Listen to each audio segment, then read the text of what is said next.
Welcome to Better Business Results. My name is John Whitt, and I'm your host. We work with business owners, executives, entrepreneurs, and sales teams to improve their businesses in 30 minutes or less. I'm a small business owner, a published author, and a recognized leader with FocalPoint International Business Coaching, where we have over 180 coaches on all 7 continents.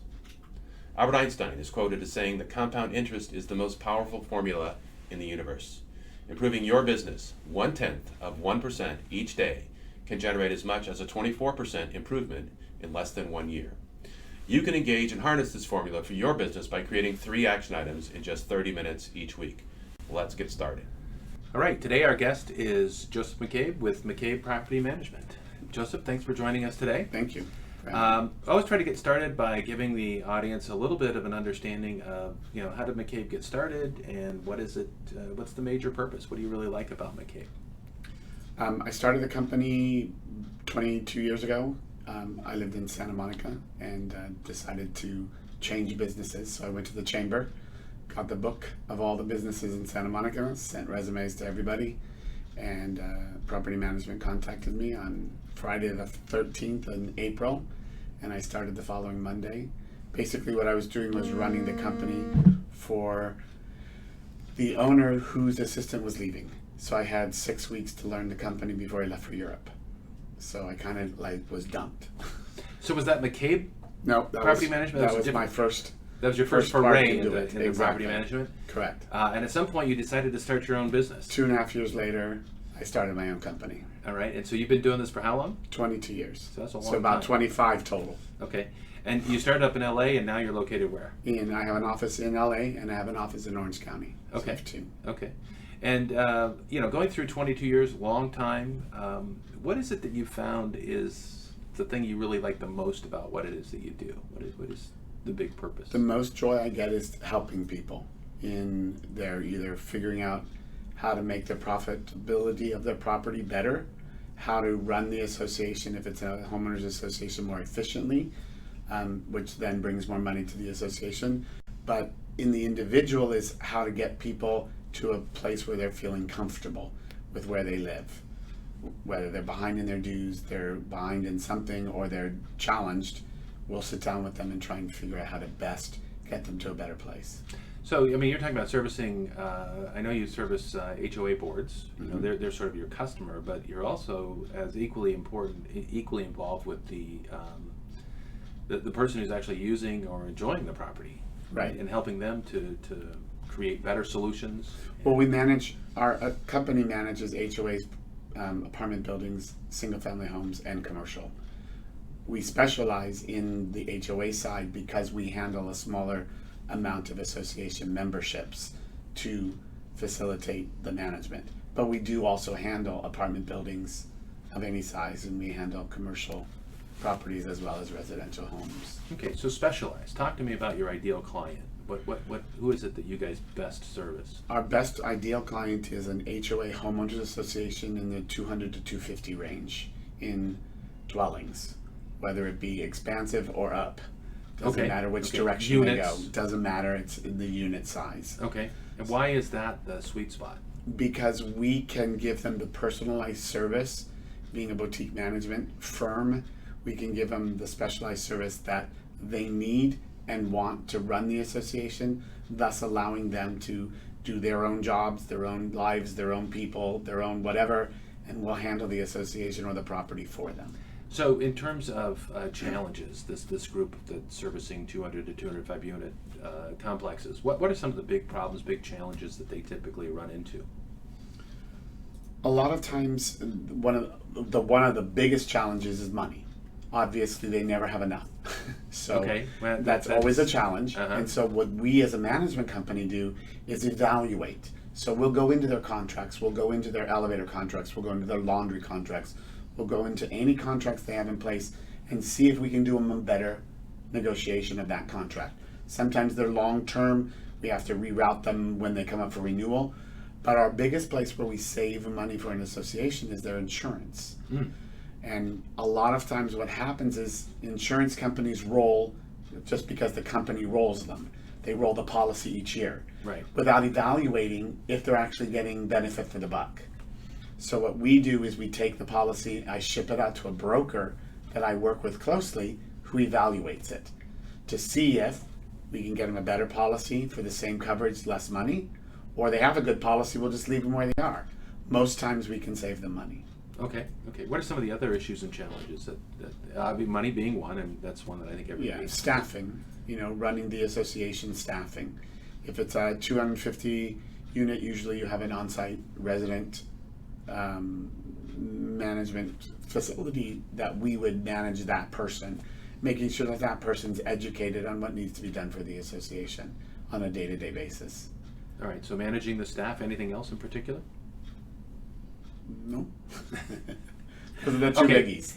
So you do that, and so thinking in terms of insurance, right, or just saving money, helping them be more profitable. Right. I mean, that's obviously one of your goals. Right. What's the biggest thing that you've ever done for a client? What's the biggest difference you've made for them? I had a 600 unit apartment built condominium complex, and their insurance was one of those ones that just kept rolling. So I brought my broker, to review it, and the first year just rewriting the policies with a better carrier, better coverage, we saved the association 1 year $72,000. 1 year. That doesn't include the continuous years. all the rest of the years that go along. Move forward from there. And the coverage was not the best, but it was superior to what they had. We couldn't get the best because they couldn't afford it, but we got them with what they had and the assets they had and the ability to move the assets around. We were able to get them better coverage. So 600 units, that's even bigger than the 200 to 250. Right. Is that still in the range that you're dealing with? We can. Our goal is to be where people need us, and depending on the marketplace at the time, depends on who needs us. So. Well, like Irvine Company, we're here with Irvine Company right. manages this property here. Right. I mean, they're what I consider to be the big boys. Right. Right. We don't battle with them. You're not in that market. No. Where does the Irvine Company drop off and you start? Never, because Irvine owns everything that they have, so I can't get into any of their properties. Okay. So take another company, and you don't have to mention any names, but they're usually 250 to 300. But again, it's also dependent on the market. If the market's doing really well, they can go up to 5. Okay. So we'll take all theirs. On some, I belong to 2 management company referrals. So their firm won't handle an association. They'll send it to us because it's something too small for them, or it's something that they won't handle, or it has too many problems and they don't want to deal with it. So they'll hand it off. But they want to hand it off. They don't want to just say, "I'm sorry, we can't help you." Okay. So we're a referral for them. One of the things we talked about earlier, and I read in some information, is sort of your value structure, values of honesty and integrity. Can you talk a little bit about that? We try to be as transparent as possible in all that we do and all that we teach. Our goal with any property management is to teach whomever our client is about what they have, what the laws are, what their restrictions are, what their guidances are. Your condominium has your governing documents which govern how the association's to run. You have your CC&Rs that tell you how the building is supposed to run, bylaws to tell you how the board is to be run, how meetings are to be run. When we get into apartment buildings, you have the city codes for each city's different. Can you have so many people in one unit and those type of things? So we tend to work at educating all of the people involved in the property so that they're well aware of what's happening as best as we can. So property management, it can be very, very complicated, and on top of that, if you're not doing it right, it can be pretty risky. Oh yeah, it's a lot of liability. Yeah. So one of the things you're doing is you're educating your customer, not just maybe the end stakeholder, but also the board of directors, whoever's managing that particular property. Right. Our goal is to guide them. With the HOAs, they're a corporation, so we're guiding them on how the corporation runs, the nuances of how the laws change, and they change daily. I mean, there's a new law that comes through the Davis-Sterling Act almost every day. Give me an example of something interesting. My favorite one I always use is satellite dishes. So 7 years ago, you could not have a satellite dish even if your CC&R said, you could have a satellite dish even if your CC&R said you couldn't, because they passed an ordinance that people no longer had antennas, so they had to have satellite. There was, I mean, it was the change in our electronic world and our efficiencies of that. So I think it's about 7 years now. They can have a satellite dish contrary to what their CCNR say. We can tell them where to put it as a board. We can tell them how to install it so it doesn't affect the building. It's not an eyesore or something of that sort. And there are some associations where you can have a dish, but you can't mount it. So they have to put it on their patio, on a pole. They can't mount it to the wall or to the building. Oh, really? Wow. Yeah. What are anything else that jumps out? We're having to deal with electric cars are an issue now because people are getting them. So we have to put the chargers.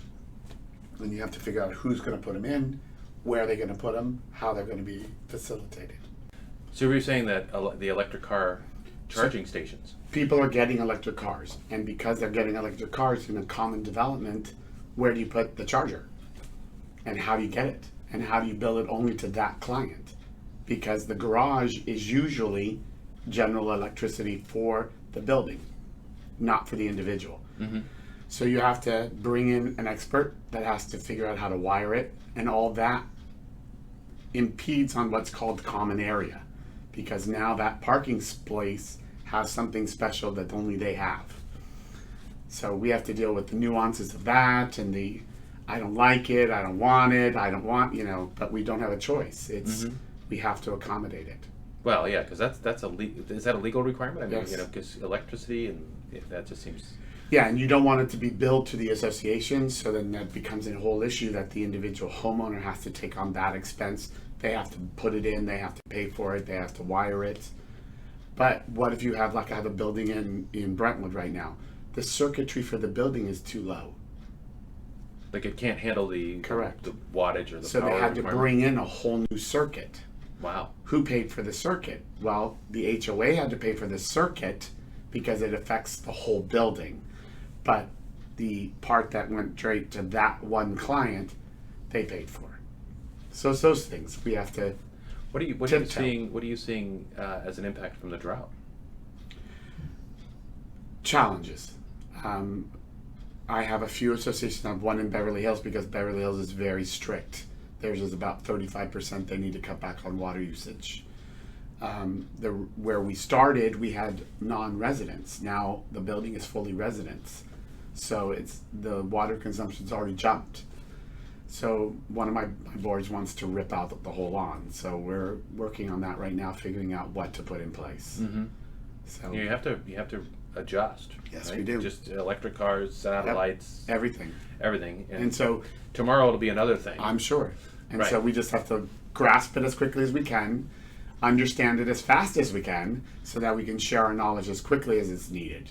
Well, but you're able to leverage this over a whole lot of different properties. Yes. Whereas, any HOA, if they took it on, they'd have to figure it all out for themselves. They only Right. get to do it one time. Right. The first time you do anything, it It's takes hard, a lot more the time and challenge. energy. But once you do it, and once you figure out what the pros and the cons, and who to go to and who not to go to, and you figure out your avenues of how to accomplish it, you're right. The advantage of a management company is we already have it under our belt. Yeah, and you get to spread the cost of learning across the entire portfolio. Correct. Instead of just one particular property. Right. So the big reason, I mean, we talked about your ideal customer and the types of challenges that they have and some of the big things that you've done. What's the deepest benefit that your customers receive when they engage McCabe Property Management? The peace of mind to not have to deal with the nuances of the property in any level, whether that be legal, whether that be employee, whether that be collections, whether that be payables. We handle all of it in-house. Okay. So all of that gets done by us. Basically, we keep the board abreast of what's going on, but we take care of the collections, even when it goes into liens purposes. Mm-hmm. So if we have to go a legal avenue, they'll be made aware of it, and we'll use that step to move it forward. But we'll handle it so the board won't have to. Yeah, it's a one-stop shop. They can focus in on what's most important to them. Because keeping track of all that legal and all the other different things and all the myriad of nuances Right, is it's challenging. It's a lot of challenge, yeah. And on top of having your own job, this is what we do. We do this so you don't have to do it. This is our expertise. So you're hiring us for our expertise. And you're saving money, and you're saving them money, and you're reducing risk, and all kinds of other things. Right. So in terms of your business and your growth, we talked earlier about identifying and recruiting more ideal clients, right? And these are the 200 to 250 unit properties where this is kind of your sweet spot, right? They're too small for some of the big companies, and maybe even too big for some of the small companies, and so you kind of hit this sweet spot right there. Correct. So one of the things I want to show you, one of the things we do with this particular show is we want to walk through a little bit of what we call a power principle. I want to share with you a little bit about how we look at growing wealth for any type of particular business. And I'm going to show you a thing called the Way to Wealth. This is Brian Tracy, and he's written a couple of books on this kind of stuff, right? So in the Way to Wealth, there are 3 everyday formulas. Right? Okay. The first one is the customer formula. So this is really, how many customers do we have? And how do we get more customers? That's part of the question that we're talking about here. Right. The second one is revenue. How much revenue are we getting? And obviously we need customers to get revenue. Right. And then the third one is profit. How much do we actually keep, right? Because it costs money to run a business as we go along. And this is all from Brian Tracy's book, The Way to Wealth. So if we take a look at this here, we take a look at the customer formula, the detail behind it. It has to do with the number of leads, right? So in this particular case, we're saying, hey, if you had 50 leads, right, and you had a success rate or a conversion rate of 20%, you'd have 10 customers. Right. So in terms of leads for you, I just want to ask you this question. I mean, how many, you're in Orange County, right? But also LA, right? Correct. Pretty big population. Correct. How big is your market? How many 200, 250 unit complexes are out there? In Los Angeles, probably not as many as in Orange County. Well, give me a clue. I have no idea. Orange County, because Orange County has master associations and then sub-associations underneath. The sub-associations are in the 250s. Okay. The master association could be 10,000. Okay. So they have little associations underneath. We handle the little guys. So how many are there in Orange County? Rough ballpark number. 15,000, 16,000. 15,000, 16,000? Different properties. Okay. Not units, but just different properties. Right, understand. And we have a whole nother litany of them coming on board because they're all being built in the Great Park. Okay. Some of them are Irvine, some of them are not. Okay. Some of them are outside. All right, and your goal is, how many of these would you like to manage? About 50 of them. About 50? Yeah. All right, so the seems like your ratio number is perfect. The market's plenty good for you. Yeah. And okay. It's the challenge is getting us in there, getting us to the board. Because in Santa Monica, Los Angeles, the Valley, people understand, like an example is an advertisement tool we use is Angie's List. Okay. In Los Angeles, they get it. In Orange County, they don't. Okay. Because they see the property as an expanse of land. Whereas in Los Angeles, the buildings go up, they don't go out. Okay. And so a single family home is run the same way as a building that has 20 units going up as a building that has 20 on parcels of land that are separate. It's an education thing that we're working with. All right, so education and some of these videos can go into that particular activity. Right. All right, so continuing on here, if we need 50 and we need a success rate of 20, right? And if we had a success rate of 20%, then to end up with 50, how many would we need? We need 250 leads. Exactly. Right? If we had 250 leads and a success rate of 20%, we'd end up with 50 customers. Right. Okay. All right, so that's the customer formula. Right. Then we're going to talk about the revenue formula, and this is really we take the number of customers, in this case 10 or 50, whenever that time comes, and the average sale size. So we're using an example of 1,000 here. Right. It is what it is for you, and then we have a sales per period of 3. And if you take that and add it all up to, you end up with a revenue of $30,000 in this particular model. Now, the interesting thing is if we're able to increase the number of leads, that number goes up. Right. If we increase the conversion rate, right, we get better at convincing and persuading people that our services are the best when they're available, that number goes up. If the average sale size goes up, and as you get bigger and bigger clients, that makes a big difference there. Right. And if the sales per period can go up, now I don't know what that means, whether you could add extra services or something like that, but all of those things then obviously lead to an increase in the revenue number. Right, exactly. All right, and so then we talk about the revenue number that carries forward $30,000. We subtract out the cost of goods sold. We're just using an estimate of 50%, and you end up with a gross profit number of $15,000 in this particular case. Now, what's really amazing in this particular formula, and one of the things I really like it's about small improvements making a big difference, right? So if you had a 10% growth in customers, average sale, and the number of sales in the course of a year, with 10% in each one of those, you'd end up with a 33% increase in revenue. And if you take a look at that same thing and you say, I want 10% year over year, in customers, average sale, and number of sales, you'd end up with a 95% increase in actual revenue. So in your particular case, understanding that we're trying to grow this business to 50 customers, what do you think is the most important thing for you to work on first? How many leads are in the system? Lots. But how many towards me? Yeah, how many are you working on? How many have so let's take a look. Right now I have like about 10 out. Okay. And they're at different stages of, is the board going to go? Is the board not going to go? Because we're and that's just on HOAs. I have 2 different property owners that have 5 different apartment buildings each. I'm negotiating with them. I have another lady. So it's kind of just depends. But a lot of it takes a lot of time to convince them. So the persuasion opportunity is very, right?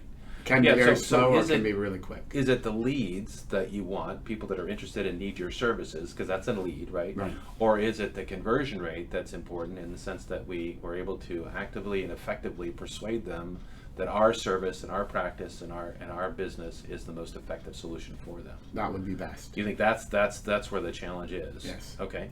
In terms of average sale amount, I think that's really comes down to the size of the units, Yes, right? I mean, exactly. is that how you price it? Is that you've got X dollars per unit? Is that how it gets kind of? The technical jargon is per door. Per door. It's a dollar price per door, depending on the size of the unit. The smaller it is, you have a base rate you start at. The larger it is, the price comes down to accommodate. You have economies of scale, just like every other business does. Apartment buildings, we run 6 to 7% of the annual gross.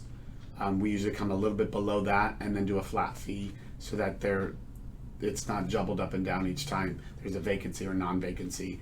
It's a consistent cost for the owner. Okay. So if conversion, persuasion, influence, whatever you want to call it, is the number one thing, what are some things? Huh? Arm twisting. All right. Yeah. It could be. Sometimes you have to convince them because a lot of them may not understand the benefit. So a lot of it is, again, going back to the education. They don't understand what a property manager does. So in part of the interviewing process is we educate them through that interviewing process as well, how we can be a benefit for them. Right. And so there are other companies that provide services similar to yours, I suspect. Yes. What do you do different or better than all those other companies? We do everything in-house and one-stop shop. So if escrow needs to deal with our company, we're there. If we need to deal with a plumbing leak or an emergency 24/7, we're on. Everything happens within our office. Okay. And our office knows everything that's going on. So it's not like if Joseph's out one day, that part of the department stops. The company runs, whether I'm there or not, whether Jonathan or Les are there. We run it every day, fully, all of us together. So everybody's on board and knows what's going on. So let's go back to conversion and talk about, what is it that you can do different? Where do you think you could go and learn some new things, do some different things from a conversion standpoint to be more effective at educating and influencing them in their decision-making process? How to get to them? No, it sounds like you've already found them. You've already gotten an opportunity to talk to them. So how to convert them? This is really conversion, right? How do we become more effective at converting them from a prospect or a lead into an actual customer?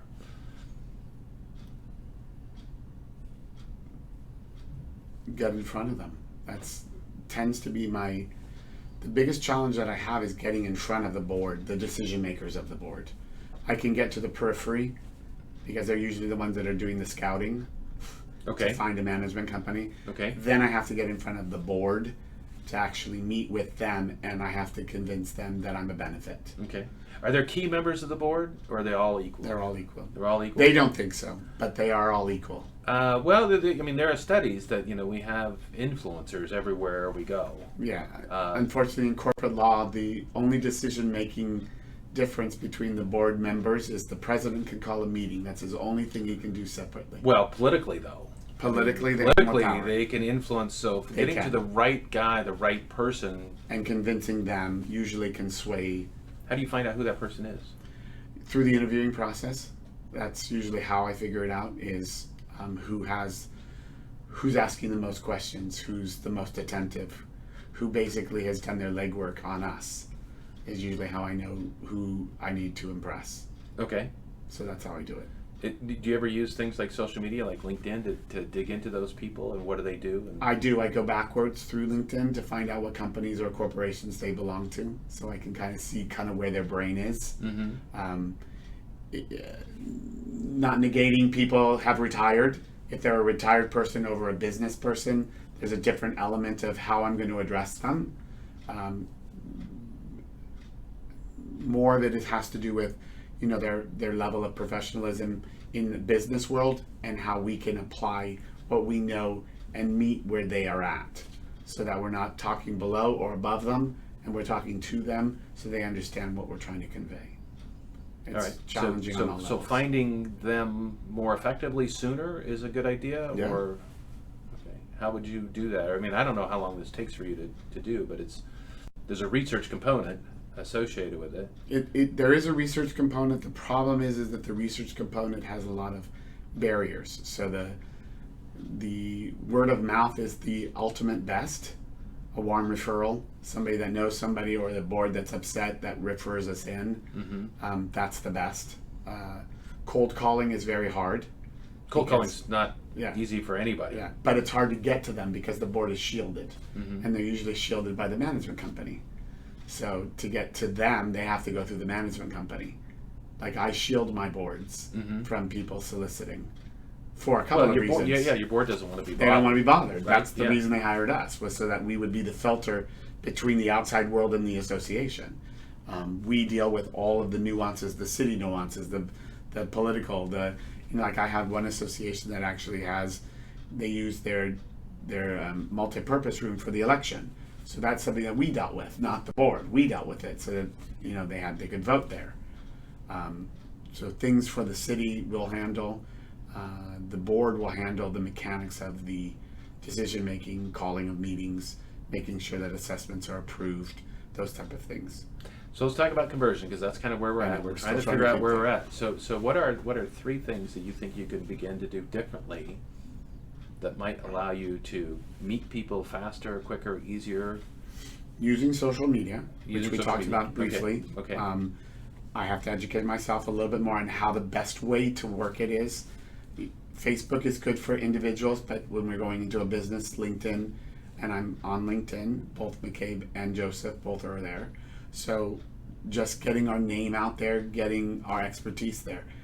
Another suggestion was shared, and I'm working on, is blogging, so that we can become an expert with what we know just by having a place where people can go and look mm-hmm. and learn. Like, how do you deal with a specific issue, and I have a blog on how to deal with it, or an avenue on ways to get around having to deal with someone. Like, an example, we have somebody's dog is pooping in the elevator. There are ways you have to deal with it. You can't just bash everybody and say, I'm sorry, all the dogs have to go. Can't do that. But we have to figure out who's doing it, why they're doing it, and figure out a remedy to stop it. Does that mean I have to penalize the person I find? Ultimately, yes, but I want to educate them on how to keep their dog from doing it. Right. Okay, so that's a good blogging tool. What else? Yeah. What about persuasion skills? Yeah, I mean, I don't. We talk about sales or sales training. There's lots of different things out there that will talk about how do we uncover the need? How do we present the benefit? How do we make this more effective? Because that's a big part of what you're trying to get accomplished. I try to hope most of what I do is I hope that when my knowledge and expression through the interviewing process, they understand first my compassion, and passion for what I do, because my goal is to help. So that's ultimately where I go to sleep well at night, is that I know I've helped people.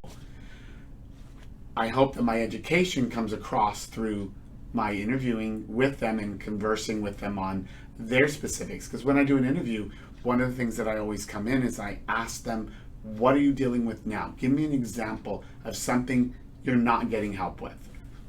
A lot of times we're having a problem with a homeowner. He's doing this or he's doing that, and we've tried fining, and we've tried this, we've tried mediation, we've tried all these things, but we're not getting resolution, and it's creating a problem for the association as a whole.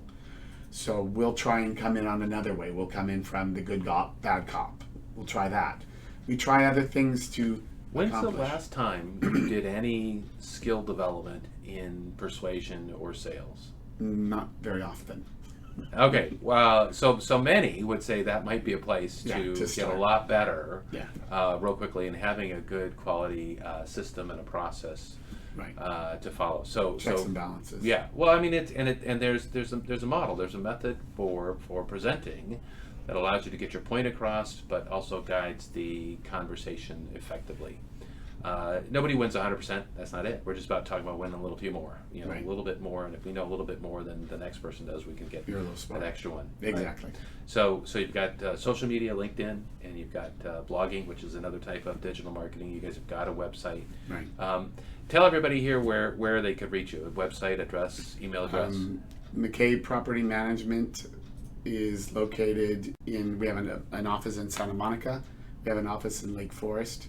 Our website is www.mccabepropertymanagement.com. Our office number for BEST is 310-828-4829. And that's the best way to reach us. All right. And so if anybody's hitting that sweet spot or just wants to talk to you a little Or bit even about... we can consult.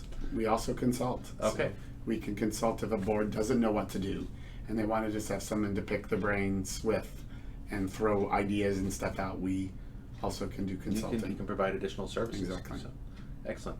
Well, Joseph, I really appreciate you coming on board today. Thank you very much. My pleasure. Take care. Have Thank a great you. week. Have a great week, guys. Thank you. If you'd like to be a guest on our show, contact BusinessWhitt at www.businesswhitt.com. Filmed in studio at John Whitt Enterprises, Advanced Coaching and Marketing Solutions, 2 Park Plaza, number 450, Irvine, California, 92614.